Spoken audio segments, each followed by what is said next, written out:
Welcome to Season 4 of Ecommerce Fastlane. This podcast helps resilient entrepreneurs thrive with Shopify.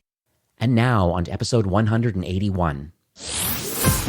You're listening to Ecommerce Fastlane, the podcast show to help you build, manage, grow, and scale a successful and thriving company, powered by Shopify. Listen to real conversations with partners and subject matter experts as they share proven practical strategies, platforms, and the best Shopify apps to help you accelerate your business. The time is now for you to improve efficiencies, grow revenue, profit, and lifetime customer loyalty. Please welcome your host, startup founder, and strategic advisor, Steve Hutt.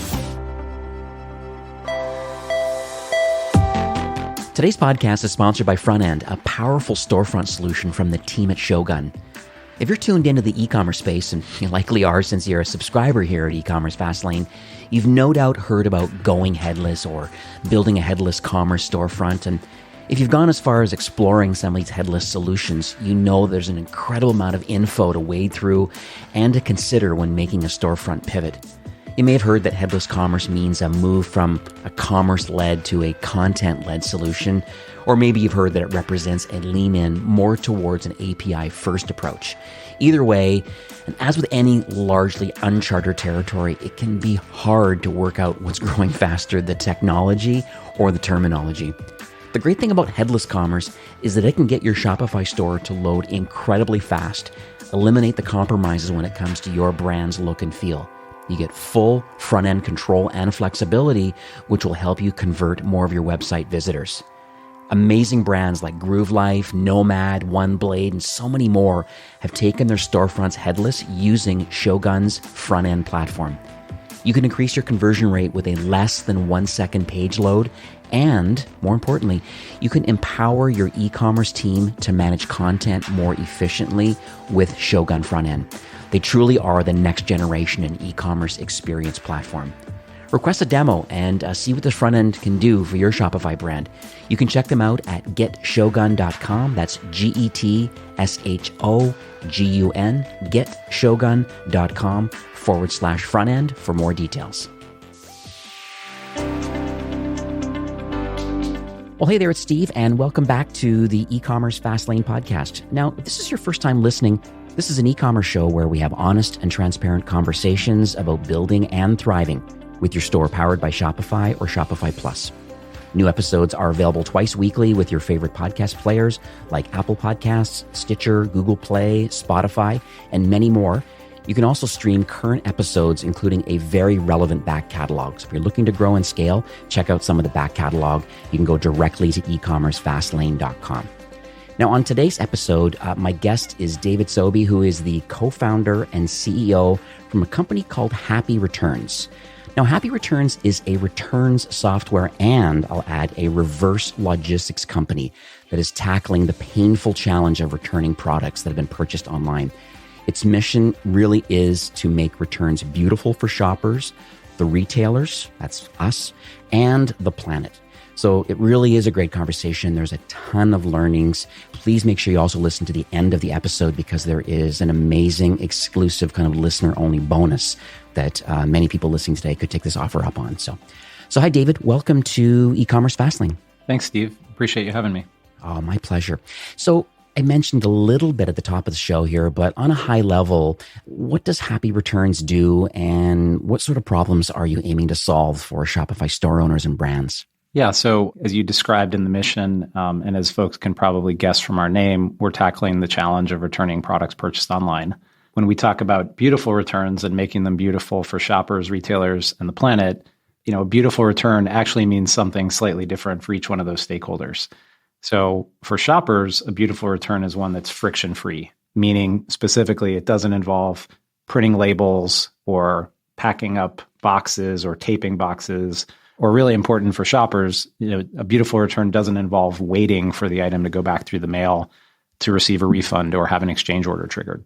For Shopify store owners, a beautiful return is one that doesn't happen. It's a refund that gets converted into an exchange, but refund or exchange, the item still has to get back from the shopper to the merchant. And so a beautiful return is one that's low cost because in today's environment, shoppers really expect returns to be free. As you and I know, free, someone has to pay for it. So free really means subsidized by the merchant. And so the lowest cost return is a beautiful one. And then for the planet, a beautiful return is one that eliminates cardboard. It's one that eliminates greenhouse gases because the reverse logistics are efficient. And so, happy returns being beautiful for the planet is really about sustainable returns. I love this mission.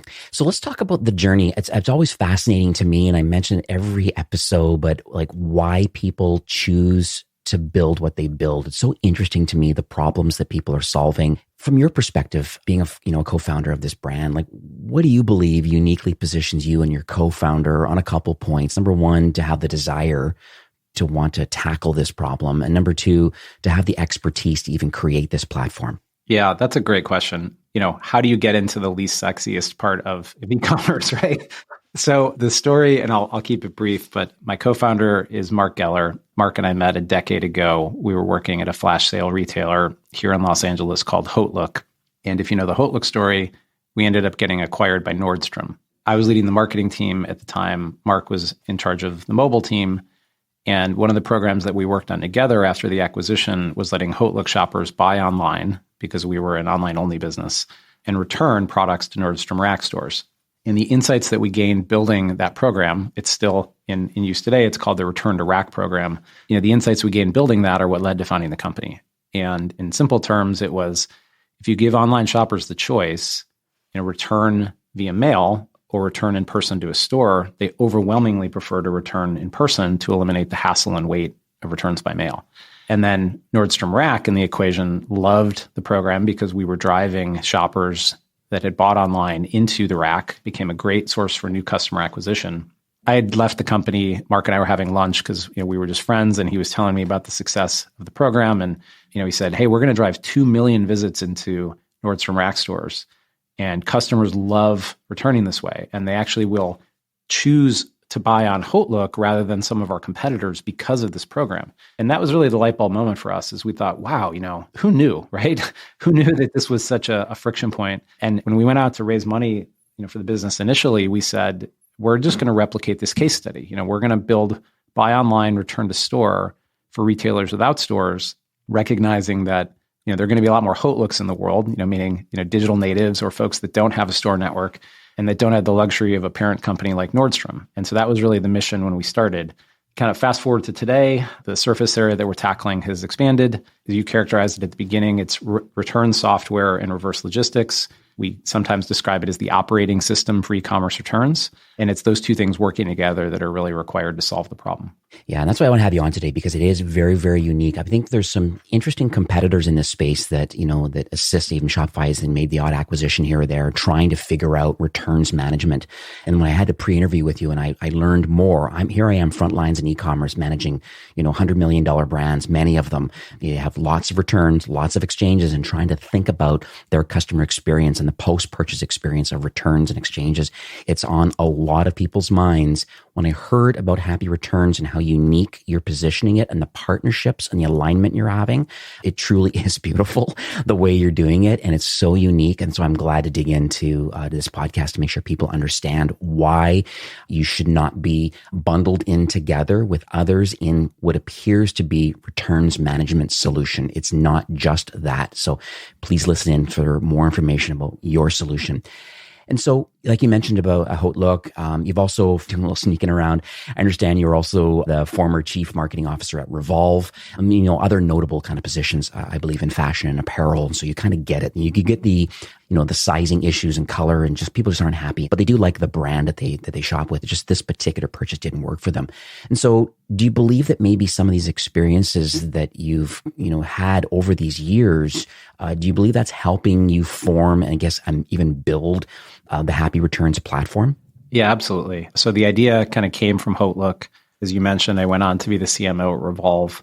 If folks know Revolve, it's a large, $1 billion plus market cap public company here now in Los Angeles that sells apparel, footwear, beauty, et cetera, online. Really high return rates. And I think what was unique about Revolve, and probably similar to sort of the ethos at Nordstrom, was an acknowledgement early on that returns are just going to be part of the business. People are shopping online, especially in the categories I mentioned, apparel or footwear. Sizing is really important. Oftentimes shoppers, could be someone, buying a dress for an event. It may be that she wants to buy several and try them on at home and pick the one that fits best, the one that looks best. And so a lot of times, especially in the categories that we work in, a lot of e-commerce purchases have returns sort of built into them. There's an industry term that's come up called bracketing, which means like buying multiple sizes of something, and especially in footwear, this is pretty common. And so, seeing how much Revolve leaned into returns and said, we're going to make this as easy as we can, and seeing the loyalty that can bring, that was another data point along the way that said, man, this is a problem that, not only does it need to be solved, but when you solve it, you can really create, loyalty in your customers. You can retain more of them. You can create higher lifetime values if you make it easy for people. Which kind of leads me to my next question, because I feel what happens is that a lot of brands think about the return exchange process as more of a cost center, and they don't think about the long-term value of creating raving fans. If it's not necessarily no today, it may be on this size or no altogether, but it's not no forever. And most brands, typically what they're doing in the early stages, they have a link somewhere, and they want you to email customer service, and they start asking lots of questions. It appears like a lot of human capital, a lot of wasted time versus maybe a self-serve portal type model. And so I guess that's my question is that why do you believe a self-serve return or exchange solution in this case, why do you believe it's important for a growing Shopify brand? Let me maybe explain the component parts of the e-commerce return operating system. I think that'll explain or answer your question. So, what you're referring to in automating returns is really what we call portal software. And so that's step one, which is software that, in our case, a Shopify merchant could find our app in the App Store, download the app, attach it to their store, spend 5 minutes configuring the app. So this would be things like adding specifics of return policy, adding branding, and then be able to launch a branded return portal, which is sort of self-service for the shoppers to automate, the return and exchange process. So this is, again, branded for the merchant. It removes customer service from the equation, right? Shoppers can sort of self-provision their returns. Typically, they start by authenticating themselves, usually using an order number and a zip code. They can also do this via email. And so what our software does is it pulls up all the orders in that customer's profile, applies the merchant's return policy, and lets the shopper identify the items that they want to return. Based on the information they give us, why are you returning this item? And based on the available inventory, our software will actually make exchange recommendations. The simple example I always give is, hey, I'm returning a pair of Rothy's. That's a customer of ours. They're size 7, they're black flats, they were too small. Well, our software will go look for that same style. And if it's available in an 8, we'll promote it to the shopper as one of the options to exchange. And just that simple process of making it easy for people to say yes actually has a positive impact on the exchange rate. And the higher the exchange rate, the more revenue the merchant can actually retain. So that's the second function of our software. And then the third, and I think this is really where we're different from the competitive set, and central to our thesis is that at the end of our flow, we give customers choices. So yes, you can return by mail if you want to print a label. Our software will render the label, but more often what shoppers want to do is they want to drop off in person. And so what happens then is they get a QR code, they get directions to the nearest Happy Returns return bar location. This is a network of 2,600 places around the country that we manage in order to accept returns from all the merchants we work with. And we share the nearest location based on the zip code where the order was shipped. So again, most shoppers will opt into box-free drop-off. This is sort of similar to if you've bought anything on Amazon recently, you can typically return an Amazon purchase to Kohl's or to Whole Foods. So in this example, you get the QR code, you're returning it to Happy Returns. And in the 2,600 locations are in all kinds of different retail establishments, so places like Paper Source or Cost Plus World Market or Bed Bath & Beyond, or we have a partnership with Simon Malls. We're with the Mall Concierge. We recently, end of last year, announced a partnership with FedEx Office. And so, 2,600 locations around the country where you can take that QR code. You don't need to print anything. You don't need to box anything. You don't need to wrestle with packing tape. We joke that tape is a 4-letter word. You simply show up with your item and your QR code and say, hey, I'm here to do a happy return. From a shopper perspective, they love the friction-free element. They love not having to wait, because when the item gets checked in at the drop-off location, that's what triggers the refund, or that's what triggers the exchange order from the merchant. Let's talk about maybe what's broken, because I totally agree with you. That is like a fabulous workflow to have, automating things through the portal and then allowing and some recommendations in there about how would you like to exchange it or refund it. And then label versus in-store, obviously going to a location and dropping it off, and that triggers an event. And so we'll dig into some specific things about how these returns actually migrate their way back to the appropriate vendor. What do you believe is broken right now in the post-purchase returns workflow? That's a great question. So for shoppers, it's really the friction, right? No one wants to print anything. I saw a great tweet the other day that said, anyone under the age of 35, like, stop expecting us to print things. And in a COVID world where people are working from home, for a lot of folks, the printer was at the office. And now if you're working from home, if the merchant and the return provider is asking you to print a label, that's a hard thing to overcome. On the shopper side, it's the printing, it's the boxing, the taping. Very importantly, it's the waiting to get your money back. And so we solve that.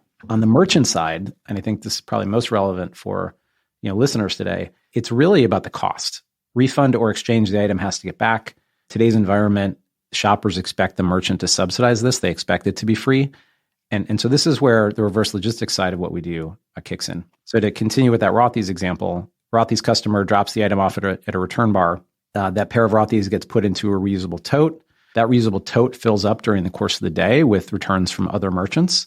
So it could be a dress from Revolve. It could be a sweater from Draper James. It could be a pair of board shorts from Outerknown. They all go into the same reusable tote, because every merchant is now getting the benefit of aggregation. It's far cheaper to ship one 20-pound box full of returns than it is to ship 21-pound boxes. That commingled aggregation is critical to driving down the cost for the merchants. So that tote will ship from the drop-off point to one of our regional processing hubs. We operate 2 of these today, one on the East Coast, one on the West Coast. And at that hub, we will sort by merchant. So all the Rothy shoes get segregated from all the Steve Madden shoes. Then, from the dresses from Draper James, and then we'll bulk ship the items back to the merchant. This is, again, taking advantage of aggregation in order to drive down the shipping cost per unit. And so there's, real hard cost savings. Typically, it's in the neighborhood of 20 to 30% versus paying for returns by mail.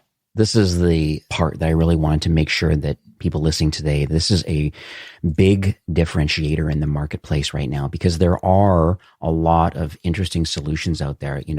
I don't even want to call them competitors, but it's interesting where they really have a software portal solution, mostly label printing options, maybe attempting to create a gift card, maybe in exchange to remotivate people to want to purchase. But at the end of the day, the product still has to get back to the merchant somehow. And you're right, people don't want to print labels. It's quite a hassle, and it is the friction. And you're suggesting, because of these 2,600 locations, you're giving people the opportunity, not to mention the residual effect of these locations. I mean, a lot of times I wouldn't be surprised if people start shopping or learn more about these return locations, and they become customers at the return locations in exchange for being a Happy Returns drop-off center. You got it. On that side of our business, that is the model. So, and I'll just use PaperSource because they're a longstanding location partner of ours. If you bring your Rothy's into a PaperSource store, you as the shopper, you get the benefit of that, friction-free return, getting your refund or your exchange initiated there on the spot. Happy Returns sends you an email that memorializes the return transaction. And this is important. It's not like when you go to the post office and you get that 16-digit alphanumeric code. It's like, oh, you shipped something. This is an itemized receipt that says, okay, David, you're returning the sweater, you're returning the medium, exchanging it for a large, you're returning the pants, you're getting a refund on the pants. So there's $100 coming back to your, Visa card ending in 1234. So it's a detailed itemized receipt. But that receipt also, we provide an opportunity for the location partner to make an offer. So if you were to turn Rothy's into a PaperSource, what you would probably find is I think today there's a $10 offer that they're running to buy something in the store that day. And so again, we're trying to, the company's called Happy Returns, right? We're trying to create joy and delight in what used to be the worst part of shopping online. And shoppers love this, right? They love the fact that, gosh, this was, not only was it a friction-free return, but now I'm in a place like a PaperSource. I have an offer from the store. And what often happens is that people buy things, right? I mean, they're like, oh, well, as long as I'm here, I'm going to get that card for the birthday party that I have coming up, or I'm going to buy, a craft kit for, this, Easter's coming. I'm going to buy an egg coloring kit. It's really trying to bring joy to what used to be, like I said, the worst part of shopping online. Yeah, it sounds like an IRL, like an in real life kind of post-purchase kind of cross-sell, you know? What about internationalization? Obviously, you're, well entrenched, and I believe you're expanding to more and more locations as more traditional retailers, realize there's an opportunity here of the cross-sell opportunity, but then being a Happy Returns kind of certified drop-off location. How are you handling potential expansion of the brand? Maybe let's start off in Canada, being a little more closer to home. And then what are the plans in the future from an internationalization perspective? Yeah, our international expansion is sort of piggybacked off of what's available in Shopify. So for example, the software component of what we do, the portal software, can be internationalized, all the currencies that are supported by Shopify. Later this year, we're introducing local language. So, a shopper in France could actually review the retailer's return portal in, native French. But today, everything we do internationally involves printing a label and shipping back. Where we're headed and what's on our roadmap, end of 21, beginning of 22, is actual in-country return bars. So the same infrastructure that we built here, the drop-off locations supported by the processing hubs, that's what we're tackling next. Canada is actually our first market. That's part of the plan. And same idea of, can we connect the return portal and the work the shopper does to initiate the return online with the physical drop-off by having, a presence in locations. Yeah, and there's a lot of significant retailers all around in Canada that maybe are Canadian specific. So it's interesting to see hopefully that those kind of negotiations are open now. And it's nice you've set a precedent too, obviously with 2,600 locations and FedEx and other locations that, have made the choice to use you. So you have a case study. It's going to probably make the incentive or the offer easier when you start communicating with the powers to be in Canada and the retail locations that are close to Canadian consumers. Exactly. And that's the idea, is that we can, what we have sort of built over the past 5.5 years here, every one of those relationships to get to the network we have, our hope when we enter Canada is that we'll be able to strike one partnership and have, a network that can serve the whole population and use what we've done in the US as a case study. So that's the exact idea. So David, this show has I'm sure you know this, but it has a very diverse range of entrepreneurs that listen each week. I mean, we're up to almost 10,000 downloads or so. And from your vantage point, what sort of advice would you give brands today, store owners today? These brands are really eager to grow and scale. I know scale is something different maybe than the growth part of a business, but I'm just curious from your perspective, because you see a lot of success. I mean, even going to the App Store, I see Mack Weldon and Andy Swimwear and Rothy's, Untuckit, Draper James. I mean, there's a whole bunch of pretty signature Shopify Plus brands that see value in your solution. I'm just curious, knowing these partners and other, brands on other platforms, it's interesting to me. What do you see that makes a lot of these brands overall successful? Yeah, I think, at the highest level, I would describe it as a focus on core competence and a willingness to work with enabling technologies in areas that aren't core. So I think about Shopify's success, for example, the willingness of these brands to rely on Shopify as the e-commerce platform. I think with regard to our domain, returns and exchanges, I think it's a willingness to rely on a company like Happy Returns to provide this thing, which, let's face it, returns and reverse logistics is not core to most merchants. What's core are things like a great product, a great assortment, a phenomenal brand that has an emotional connection, the shopper experience, and the way that they actually interact with the brand, right? For the folks that we've worked with, and we've started with some of these when they've been small and then watched them scale, I think it's really a focus on the things that are unique and a willingness to partner on the things that aren't core. Reverse logistics is messy. It's hard.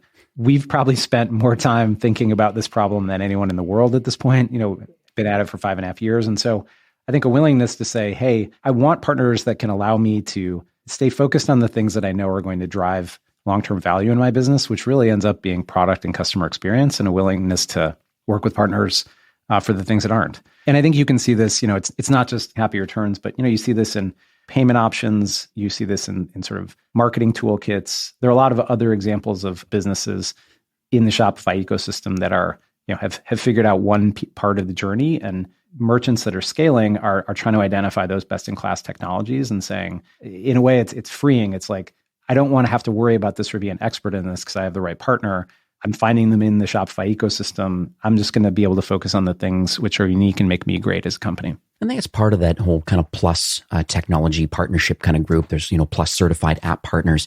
It's so interesting when, SaaS companies like yourself go down that journey and learn more about, well, what does it take to become a certified plus technology partner? Because, Shopify, I always say this a lot on the show, but, we do commerce, 80% of commerce very well. It's typically that last 20% that needs to be filled in with, a partner connection or a very specific marketing app or a BI tool, or in your case, a proper reverse logistics kind of return process. This is all part of the overall customer experience. This is not maybe a native solution in Shopify, obviously. And so it's nice that these kind of pieces can all come together. I think that's the reasons why the Shopify ecosystem is such a flourishing and very open and communicative kind of an environment. People are just there to share and help other brands. It's just all about entrepreneurship. And I think that's really exciting. Yeah, I have to say, it's inspiring to sort of see how enabling that ecosystem is. And it creates entrepreneurs and it lets entrepreneurs follow their passions. And as you described, like let an ecosystem help you grow rather than having to worry about becoming an expert in every component of selling online to sort of say like, this ecosystem provides me with, a best-in-class set of technologies and experiences and supporting services so that I can focus as the entrepreneur on my passion. And man, it's really fun to work with brands that we have discovered, either through the App Store or just, as members of the community and watch them grow. I mean, it's so inspiring. So what does the future look like for Happy Returns? Are you able to share maybe a North Star for 21 and beyond? I'm always curious about, like partner alignment. I know we're expanding eventually into Canada end of this year or into 22, but just end of the day, I just would like to understand how you're going to continue just to offer value to brands and just, I guess, almost surprise and delight customers with your platform. The simple way to think about us is that we've got retailers, so the stores that work with us, we have the drop-off locations. And so, a big part of our plans are more of both of those, right? More locations for people to drop returns off, serving more stores. I think that the most interesting, and beyond international, which is a big part of the focus, probably one of the more interesting initiatives that we have is, everything we've done to date has been focused on reverse logistics, getting the items back from the customers to the merchants or the merchants' 3PL, third-party logistics partner. Where we're headed is, and I'll just pick on Rothy's as an example, all of Rothy's returns are passing back through Happy Returns hub facilities. So 2,600 drop-off points are sort of the spokes. And then we have these two regional hubs where the commingled aggregated shipments go. And then, of course, we sort all the Rothy's out from the other returns. We can actually handle the goods at those locations. We can actually disposition them. We can identify the ones that need refurbishment versus the ones that can be sold again. We can actually do the packaging. So, the process to get a pair of Rothy's, as an example, ready to be resold like new, we can evaluate the condition, do the refurbishment, repack them in a new box and new materials, et cetera. Where we're headed in 21 is actually starting to drop ship those items to the next customer. So this doesn't exist today, but you can imagine if you're a Shopify merchant, maybe you have one warehouse or one third-party logistics partner where your inventory is held. Working with Happy Returns, the items that we're handling through our hubs could become new nodes in your fulfillment network. You could go from having one warehouse, say in the middle of the country, to now three, inventory in three warehouses. In the case of Happy Returns, it's the returned inventory passing back. If we're holding something and we're able to process it and prepare it to be resold like new, why can't we just drop ship it to the customer if there's an order for it in that region of the country? To me, that this is really exciting because at the end of the day, I think we're all sort of competing against the expectations that Amazon is setting. And Amazon has set a pretty clear expectation for shoppers that items get delivered fast. I mean, the way they do that is not by shipping things really fast. It's by having inventory all over the country. And it's really hard to compete with that if you're a small brand. And maybe you don't have the capital to invest in having lots of inventory everywhere. Your returns can start to become part of that solution. And I think we're a company probably uniquely positioned to start delivering on this idea of use your returns as part of your fulfillment rather than just this cost center. You're trying to get these items back, but if we're holding something and it's ready to be resold as new and there's demand for it in part of the country, why don't we just drop ship it to the next customer? So that was a long-winded explanation. I hope it made sense, Yeah, it definitely resonates with me because I was managing a brand a year or so ago, LA fashion brand. So they have 3 or 4 locations kind of in the greater LA market, in a very busy online store in their own branded apparel. And what's interesting is when I went for a tour, when I went to their location, I was absolutely shocked at the size of the room they had just for returns. Like they're so large and so busy that they had, 40-foot trailers backed up. Some weren't unloaded yet with the returns. And then, 4 or 5 40-foot trailer loads, like just for the days outbound.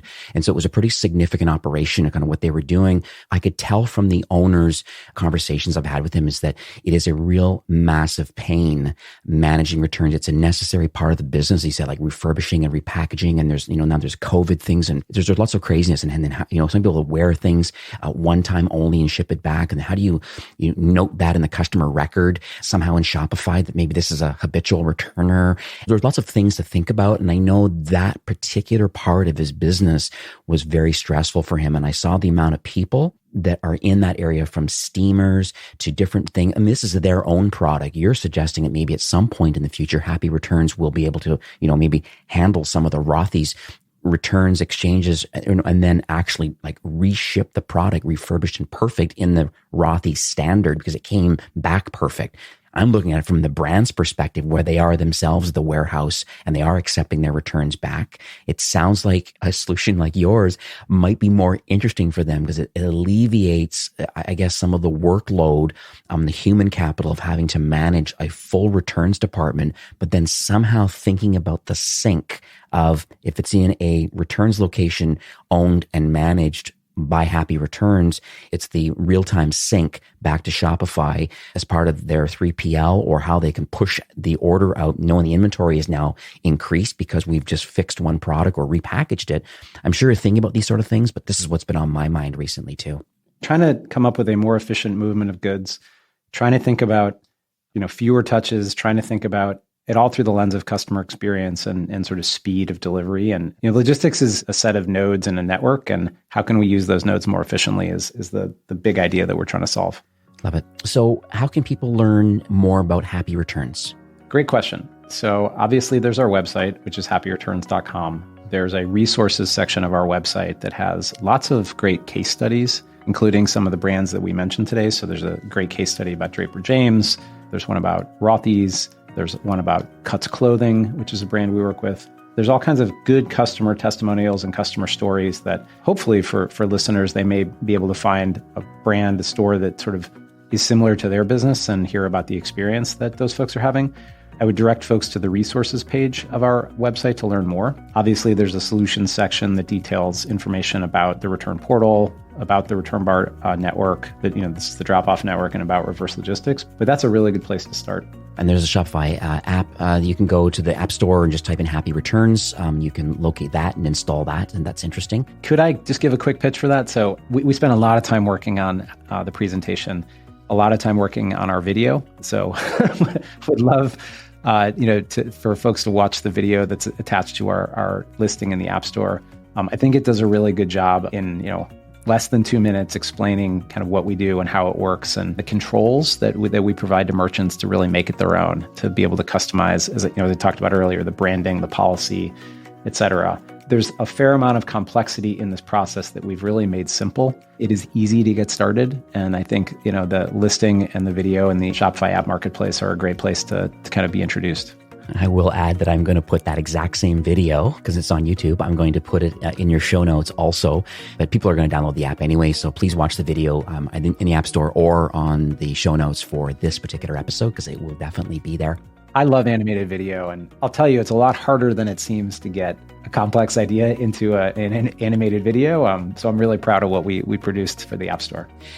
We also chatted offline before recording today, and I understand that you would like to share an offer for the Ecommerce Fastlane listeners. Yeah. So as I described, there's component parts of our offering. The portal software is a component part. And so for anyone that wants to try it for free, we're going to offer 2 months of free return portal software. So this is the app that you can download from the App Store. The best way to go about that would be, if you're talking to a Happy Returns salesperson, you can just reference the Fastlane podcast, or you could go to happyreturns.com/Fastlane. And we've got a landing page set up for anyone that wants to register. And by registering there, someone from our sales team will contact you and will know to apply the 2 months of free return portal software to anyone that signs up there. Yeah, and it's a good opportunity at that point too to kind of see, well, other than the returns portal and that whole workflow, you can see how easy it can integrate. I've actually added onto my development store just to see what, and how it gives me the access to the platform and how I'm able to reskin it through CSS and some basic kind of things. It's interesting and it's really, really well executed. So good work on that. I just wanted to thank you, and number one, for that offer. I think that 60 days is fantastic and it's a great starting point for those that are maybe manually doing returns and or are not happy with the return experience. If you're in the mid-market to enterprise brand and you see, some of your peers, the Mac Weldons and Rothys and Draper James of the world that have made the choice to use the full solution and having people go to these Dropbox locations and things to do these exchanges, then I think talking to the Happy Returns team is certainly should be on your radar. As you know, Shopify's mission really is to make commerce better for everyone. And based on this recording today, I feel both you and the Happy Returns team, you really are in tight alignment with wanting to help brands just to execute better post-purchase customer experience. I talk about this a lot on this podcast and even the brands I manage, but just better returns, improving these efficiencies. There's some cost savings. There's the environmental component to this. I just think this is fantastic and just want to thank you, for sharing your knowledge and your vision today. And I appreciate you giving back to the Shopify ecosystem. Well, thank you for having me. This was a lot of fun. I appreciate it. And remember, for me, I have really short nails, so tape really is a 4-letter word. Thank you, Steve. All right, have a great day. Today's podcast is sponsored by Frontend, a powerful storefront solution from the team at Shogun. If you're tuned into the e-commerce space, and you likely are since you're a subscriber here at Ecommerce Fastlane, you've no doubt heard about going headless or building a headless commerce storefront. And if you've gone as far as exploring some of these headless solutions, you know there's an incredible amount of info to wade through and to consider when making a storefront pivot. You may have heard that headless commerce means a move from a commerce-led to a content-led solution, or maybe you've heard that it represents a lean-in more towards an API-first approach. Either way, and as with any largely uncharted territory, it can be hard to work out what's growing faster, the technology or the terminology. The great thing about headless commerce is that it can get your Shopify store to load incredibly fast, eliminate the compromises when it comes to your brand's look and feel. You get full front-end control and flexibility, which will help you convert more of your website visitors. Amazing brands like Groove Life, Nomad, OneBlade, and so many more have taken their storefronts headless using Shogun's front-end platform. You can increase your conversion rate with a less than 1 second page load, and more importantly, you can empower your e-commerce team to manage content more efficiently with Shogun Frontend. They truly are the next generation in e-commerce experience platform. Request a demo and see what the front end can do for your Shopify brand. You can check them out at getshogun.com. That's GETSHOGUN, getshogun.com/front end for more details. Well, that's it for today's episode. I'd like to thank you personally for being a loyal listener of Ecommerce Fastlane. It's my hope that this podcast is offering you a ton of value through growth strategies, tactics, and exclusive insider tips on the best Shopify apps and marketing platforms, all with my personal goal to help you build, manage, grow, and scale a successful and thriving company powered by Shopify. Thanks for investing some time today and listening to the show. I'm so proud and excited that you have a growth mindset and are a constant learner. I truly appreciate you and your entrepreneurial journey. Enjoy the rest of the week and keep thriving with Shopify.